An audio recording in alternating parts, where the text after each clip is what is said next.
بسم اللہ الرحمن الرحیم۔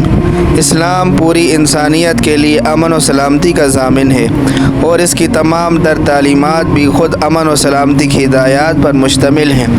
اسلام نے ہر حال میں امن کو برقرار رکھنے پر زور دیا ہے۔ یہی وجہ ہے کہ جب ہم رسول اللہ صلی اللہ علیہ وسلم کی سیرت طیبہ اور خلفائے راشدین کے طرز عمل کا جائزہ لیتے ہیں تو یہ بات واضح ہوتی ہے کہ جہاد جیسے عظیم فریضہ کی ادائیگی میں بھی کچھ حدود اور ضابطوں کی پابندی ضروری ہے، اور آپ صلی اللہ علیہ وسلم نے ان ضابطۂ اخلاقیات اور حدود کی تعین آج کی دنیا کے بین الاقوامی قوانین کی تدوین و ترتیب سے 14 صدیاں قبل فرما دی تھی تاکہ انسانیت کو تحفظ اور بقا حاصل ہو۔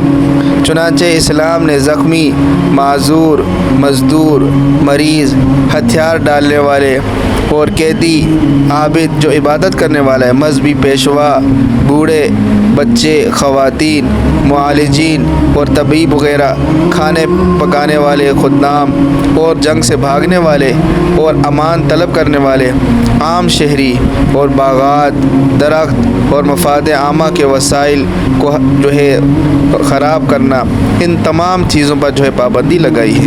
نیز اپنے پیروکاروں کو سختی سے اس پر کاربند رہنے کی تلقین فرمائی ہے۔ اسلامی قانون میں جہاں تشدد کو مٹانے کے لیے بے وقت ضرورت اور بقدر ضرورت فرض ہے، وہیں پر اللہ تبارک و تعالیٰ کا ارشاد ہے، اگر تم بدلہ لو تو اتنا ہی بدلہ لو جتنی تم کو تکلیف دی گئی ہے۔ آپ صلی اللہ علیہ وسلم نے ارشاد فرمایا، جب تک ان کفار کو دعوت نہ دو تو ان سے جنگ نہ کرو، اور اگر انہوں نے قبولیت دعوت سے انکار کیا تو تم ان سے جنگ نہ کرو جب تک کہ وہ جنگ نہ شروع کریں۔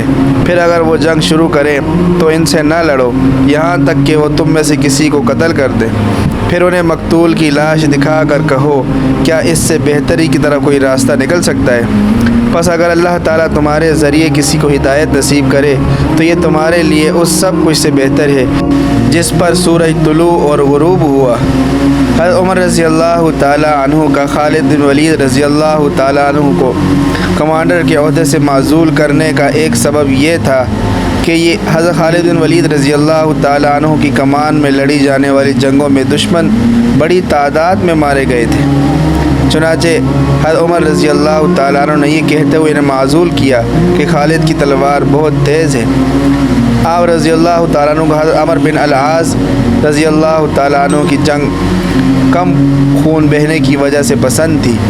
آپ رضی اللہ تعالیٰ عنہ فرمایا کرتے تھے، مجھے اپنے عاص کی جنگ پسند ہے کیونکہ یہ بڑے شفیق جنگجو ہیں۔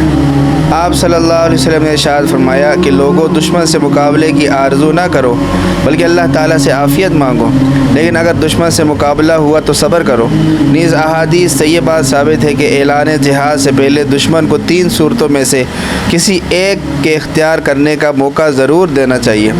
نمبر 1، قبولیت اسلام، مسلمانوں کے ساتھ صلح کا معاہدہ یا پھر جنگ۔ اگر دشمن جنگ پر ہی اصرار کرے تو پھر جب جنگ شروع ہو جائے تو شریعت اسلام کی روح سے حدود و قیود کی پابندی رکھتے ہوئے جو غیر مقاتلین ہیں اور اسی طرح شہری املاک وغیرہ کو نقصان نہ پہنچایا جائے، اخلاقی ضابطوں کی رعایت رکھی جائے اور ممکنہ حد تک جنگ کے تسلسل کو روکنے کے لیے دشمن کو امان دینے کی بھی اجازت ہو۔ اور آپ صلی اللہ علیہ وسلم نے دشمن کو آگ میں جلانے کی ممانعت فرمائی ہے، اور اسی طرح لاشوں کی بے حرمتی اور مصلح کرنے کی بھی آپ صلی اللہ علیہ وسلم نے ممانعت فرمائی۔